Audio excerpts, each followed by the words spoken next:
This is a guest essay written by Andrew Fox, a former British Army officer and current think tank research fellow focusing on defense, the Middle East, and disinformation.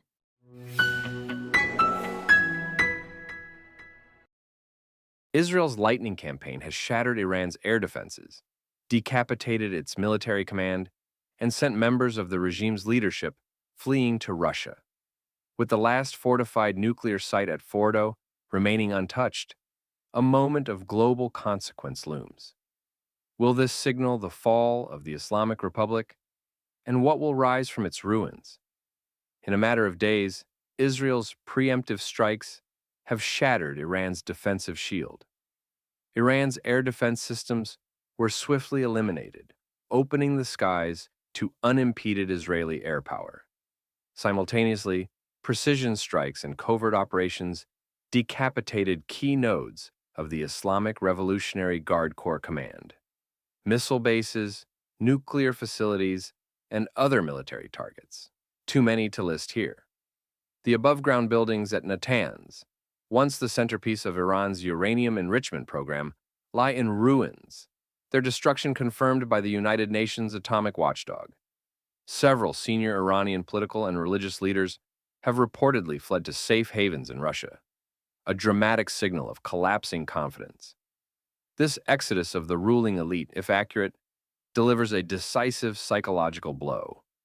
We are not there yet, but Supreme Leader Ali Khamenei himself fleeing would be comparable to the Shah of Iran boarding a plane in 1979, or Afghanistan's president fleeing Kabul in 2021. It telegraphs to both regime loyalists and the public that the ship of state is sinking, potentially eroding any remaining will to resist. Israel's offensive seems aimed beyond just neutralizing nuclear threats. It is, quote, clearing the path for Iranians to reclaim their freedom, as Prime Minister Benjamin Netanyahu put it in a direct appeal to Iran's people. In other words, regime change is an implicit objective of this campaign. The strikes have been calibrated to hit the regime's instruments of repression and war: nuclear sites, Islamic Revolutionary Guard Corps bases, top generals, while minimizing civilian casualties, in hopes that ordinary Iranians will not rally around the flag, but instead turn on their weakened rulers. So far, Iran's retaliation has consisted of a barrage of missiles and drones, along with reported attempts at subversion within Israel itself. It has largely been thwarted. Israel's multi-layered air defenses, aided by U.S. early warning and support, are performing effectively, mirroring past confrontations where massive Iranian missile salvos were largely repelled by Israeli interceptors. Deprived of its most potent means of striking back and observing its military hierarchy in disarray, the regime in Tehran finds itself in an unprecedentedly fragile state. One looming issue remains unresolved: the Fordow uranium enrichment complex. Fordow is Iran's most challenging nuclear site, buried half a mile deep under a mountain, and it has survived the initial onslaught intact. As long as Fordow remains operational, Iran's regime keeps a dangerous ace up its sleeve. The facility houses advanced centrifuges, enriching uranium to near weapons-grade levels, and could potentially expedite a crash nuclear weapons effort if the leadership feels cornered. In Israeli eyes, allowing Fordow to remain unscathed would be a grave mistake. It might even provoke Tehran to race for a bomb out of desperation or vengeance openly. For Israel's campaign to genuinely eliminate the nuclear threat, Fordow must be neutralized one way or another. Fordow presents a nightmarish target for military planners. It was explicitly designed to withstand the kind of airstrike that destroyed the Natanz facility. The complex is tunneled into solid rock, beyond the reach of ordinary munitions. Only the U.S. Air Force possesses bombs powerful enough, the 30,000-pound massive ordnance penetrator bunker buster, and the heavy bombers to deliver them. Israel, lacking these super bunker busters and strategic bombers, is unlikely to be able to pulverize Fordow by air alone. This is precisely why Israeli officials are urgently courting U.S. involvement in the operation. If American B-2 bombers do not join the fray, Israel faces two unenviable options. First, attempting to jury-rig a solution with repeated airstrikes on the same spot to gradually bore into the mountain. Or two, sending in special forces on a high-risk mission to infiltrate and demolish the site from within. A commando raid on Fordo would be a daring, last-resort gamble, something out of a Tom Clancy novel, yet not without precedent. In September 2024, Israel executed a similar operation in Syria, codenamed Operation Heavy Roads. An elite Israeli Special Forces unit, Shaldag, clandestinely raided an underground Iranian-run missile factory near Masyaf, Syria. Over just 2 hours on the ground, the commandos neutralized guards, planted explosives throughout the facility, and reduced it to rubble without losing a single soldier. This feat, once thought impossible, proved that a highly guarded underground site in a foreign country could indeed be infiltrated and destroyed by a well-executed special op. Fordo, however, is a far tougher nut to crack than the Syrian site. It lies on Iranian soil, at a far greater distance from Israel than Syria, protected by layers of security and burrowed deeper into the earth. A raid would likely require hundreds of special forces personnel, who would need to breach reinforced tunnels or blast open access points, hold off or neutralize security forces inside, and emplace demolition charges on critical infrastructure, centrifuge halls, control systems, power supply, all before reinforcements arrive. The operation would rely on surprise, speed, and intelligence. Real-time intelligence on Fordo's layout and defenses, possibly aided by insiders or years of Mossad surveillance, and deception to keep Iranian forces confused. Such an endeavor would be extraordinarily perilous. A large assault force deep inside Iran could be encircled by the Islamic Revolutionary Guard Corps or trapped underground if anything goes awry. The commandos might need to fight their way out following the explosions or find an exfiltration route, perhaps via helicopter pickup at a pre-secured landing zone or an overland escape to a neighboring country. Despite these dangers, Israel may conclude that a commando strike is preferable to leaving Fordo untouched. The success of the Masyaf raid served as proof of concept that what was once dismissed as fantasy is now on the table. If Israel proceeds, a Fordo raid would likely involve multiple special forces units in a coordinated assault, supported by diversionary strikes and cyber attacks to blind Iranian sensors. The world has not seen an operation of this complexity since perhaps the U.S. raid that killed Osama bin Laden, and even that pales in comparison to the scale and stakes here. The elimination of Fordo might be the final, most dramatic chapter of this campaign, achieved either by U.S. bunker busters or the courage and luck of Israel's most skilled commandos.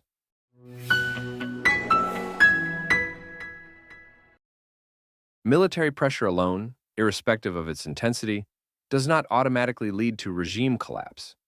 The breaking point of the Iranian regime will depend on a convergence of social, military, and psychological triggers that ultimately tip the balance. Drawing from historical precedents and Iran's unique context, we can split this into social, military, and psychological thresholds that must be met. Let's start with mass civil unrest, the social threshold.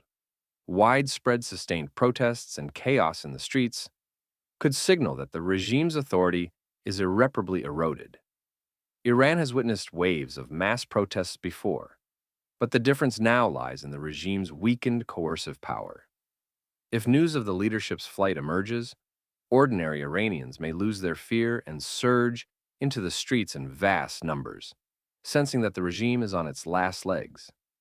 A general strike, protesters overrunning government buildings, or large crowds gathering in Tehran's Azadi Square to celebrate an anticipated liberation would exert enormous pressure on what remains of the security forces.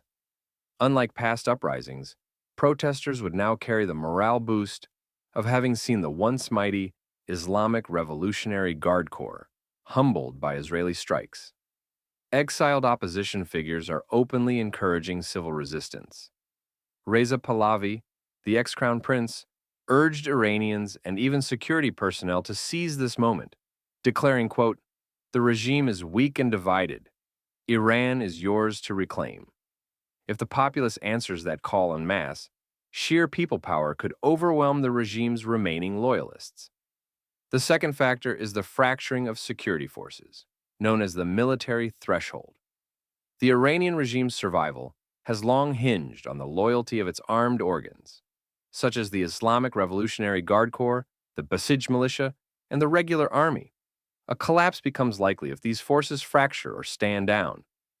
We may see signs like mid-level commanders refusing orders to fire on crowds, garrisons surrendering or deserting, or even firefights between factions. For example, Islamic Revolutionary Guard Corps hardliners versus army units, as the chain of command breaks down. The decapitation strikes that killed or incapacitated many top generals and Islamic Revolutionary Guard Corps commanders are crucial here. They removed a vital component of the regime's stability, potentially throwing the security establishment into confusion and leaderless disarray. With communications disrupted and commanders dead, frontline units might act on their instincts. The military rank and file, who are themselves Iranians with families suffering under the regime, could decide not to die for a lost cause. Even pockets of the Islamic Revolutionary Guard Corps, especially those deployed outside their home regions, might choose to abandon posts or negotiate with local communities. A pivotal moment would be if a major military unit or division openly switches sides to support the people, as happened in some instances in the Iranian Revolution in 1979. Once security forces cease to function as a united repressive tool, the regime's physical power collapses. The third factor is psychological shock at the top, known as the psychological threshold. Authoritarian regimes often project an aura of invincibility. Shattering that illusion can trigger a rapid unraveling. In Iran's case, the sight or rumor of Supreme Leader Ali Khamenei and his inner circle fleeing by plane to a foreign haven could be that shock. If the Supreme Leader is perceived to have given up or gone into hiding, it is game over for regime cohesion. Mid-level officials and clerics would begin defecting or disappearing, anticipating the regime's fall. The remaining loyalists might resort to desperate, vicious measures, but their morale would be in free fall. Each additional blow, be it the fall of a major city to protesters or a live broadcast of a prominent Ayatollah or an Islamic Revolutionary Guard Corps general announcing his resignation, would reinforce the collective sense that this is the end. We saw similar dynamics in other collapses. Once fear shifts sides, the regime that once terrified everyone suddenly finds itself the one frightened of its people. As we saw last year in Syria, psychological tipping points can be abrupt. One day a dictatorship seems securely entrenched. The next day it is melting away like ice in the sun. Other factors could also accelerate the collapse. Information and communication will play a significant role. The regime has attempted to shut down the internet to prevent coordination, but reports suggest systems like Starlink are circumventing the blackout. This means that news of regime weakness and battlefield defeats spreads quickly, fueling the cycle of discontent. Meanwhile, economic paralysis, with banks closed and markets in a state of panic, and the breakdown of basic services, power outages resulting from strikes on infrastructure, contribute to a sense of impending chaos, convincing many Iranians that change is both inevitable and urgent. Taken together, these social, military, and psychological triggers feed off one another. We may not pinpoint the exact moment of no return until we have the benefit of hindsight, but it could arrive soon. Perhaps it will be when a protester's video goes viral, showing Islamic Revolutionary Guard Corps troops laying down their arms and joining the crowd, or when Friday prayers in a major city evolve into open defiance of the mullahs. When that moment arrives, the Islamic Republic's 46-year reign could unravel with astonishing speed, ending not with a negotiated handover, but with a sudden vacuum at the center of power.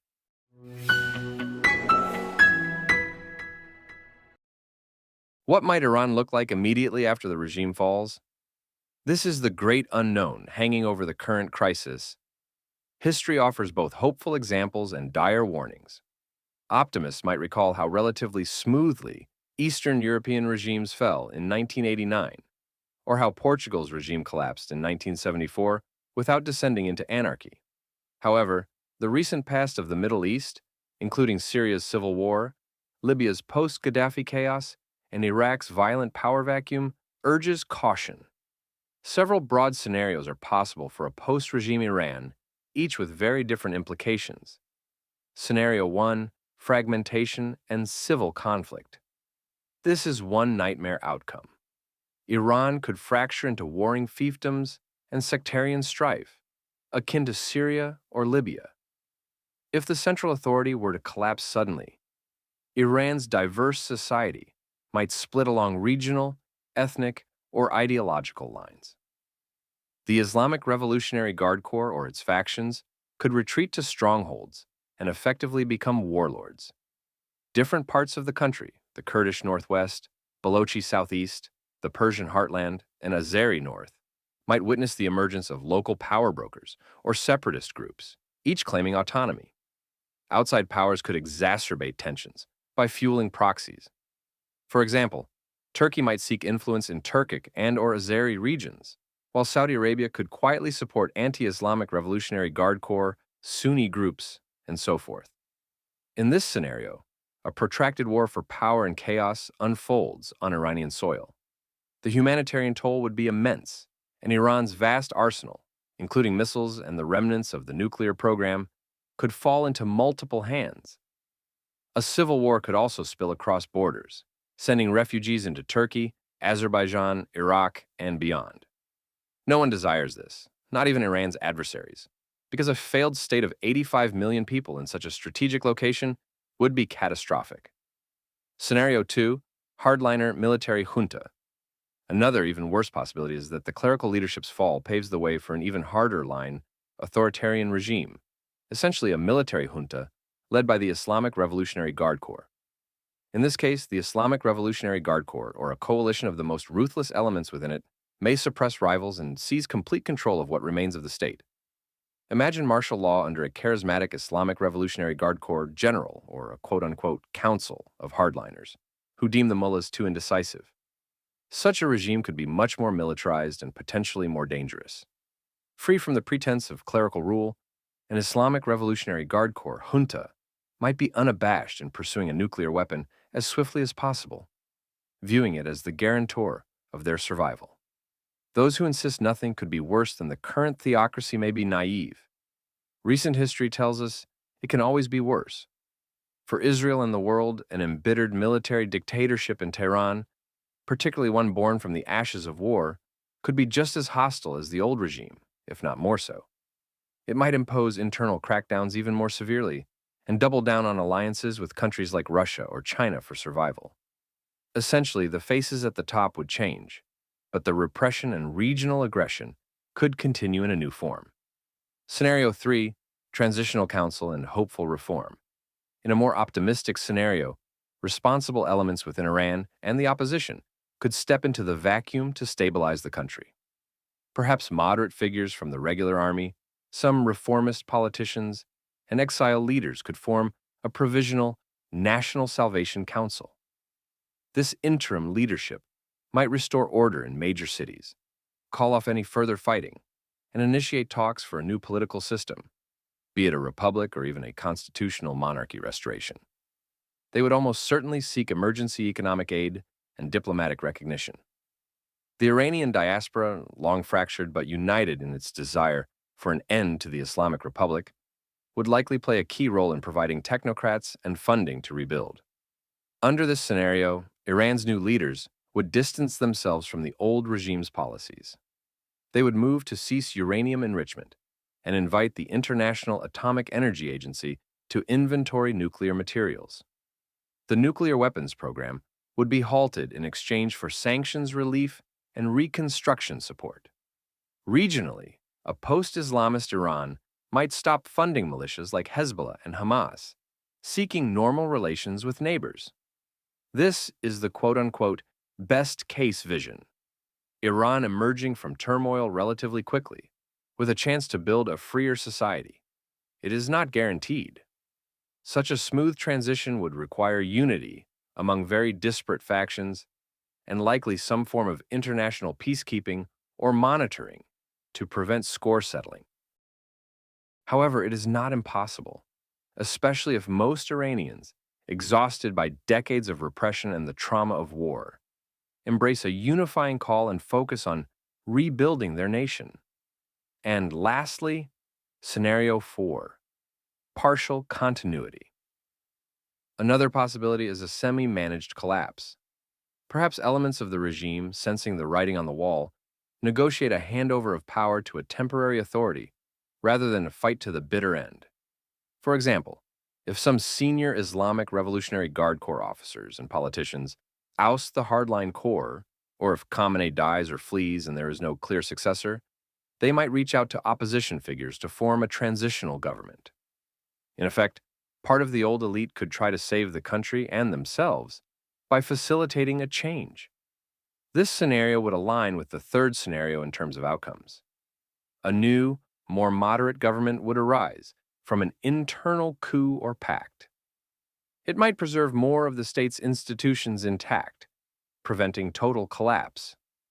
The risk here is that it could also maintain some unsavory elements of the old regime in power, possibly disappointing protesters who wanted a clean break. Nonetheless, it could avert civil war. Under such continuity, Iran's territorial integrity is upheld, and the new government would likely still abandon the nuclear weapons quest under international supervision, both to get sanctions lifted and because many of those pushing for change internally know the nuclear path brought ruin.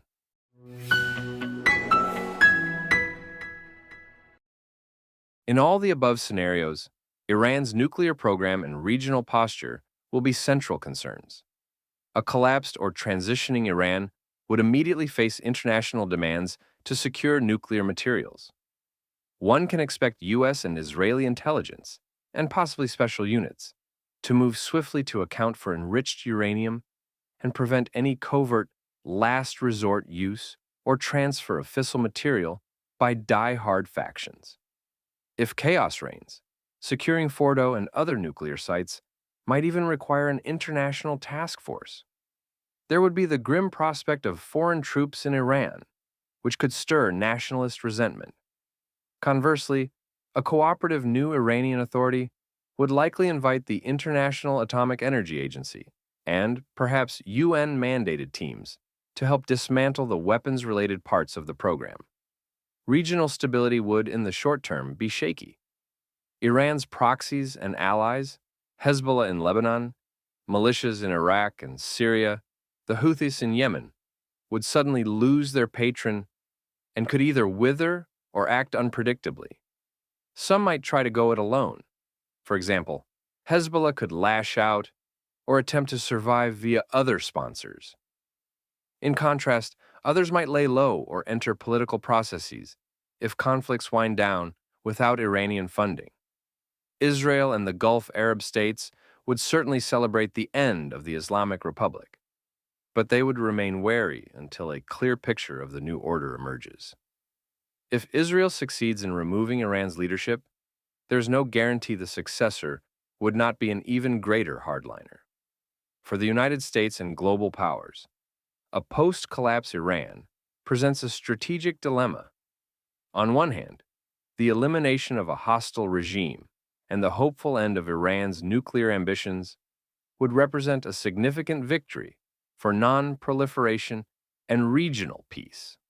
On the other hand, the international community could face a substantial stabilization and rebuilding effort. Consider post-2003 Iraq, but on an even larger scale. Mistakes made then, such as disbanding the army overnight or allowing a security vacuum, would serve as painful lessons when approaching Iran's situation. There may be calls for a UN peacekeeping mission to maintain order in key cities or safeguard minority communities during the transition. Major humanitarian aid and economic packages would be necessary to address Iran's damaged economy and infrastructure, especially as the conflict has devastated refineries, power plants, and so on.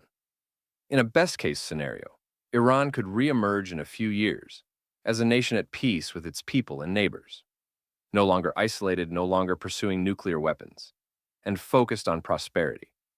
This would transform the Middle East. Imagine Iran's vast human and economic potential redirected from proxy wars to development and trade. Arab states might eagerly court a friendly Iran, and even the Israel-Iran hostility could fade if a new Tehran renounces calls for Israel's destruction. However, we must remain clear-eyed. Such positive change would require deft management of the immediate aftermath. The transition could be as perilous as the conflict itself. As Time magazine noted, quote, "Things may get much worse before they get even worse in this region." That tongue-in-cheek phrasing reflects the volatility of the situation. A collapsing regime can unleash forces that are hard to control. The collapse of Iran's Islamic Republic, once almost unthinkable, is now a distinct possibility amid the onslaught of war and internal discontent. Decision-makers in Jerusalem, Washington, and beyond are surely considering these scenarios as they weigh each next step. The coming days will test whether Iran's 85 million people can seize this tumultuous moment to build something new, or whether the aftermath of regime collapse becomes a new tragedy of its own.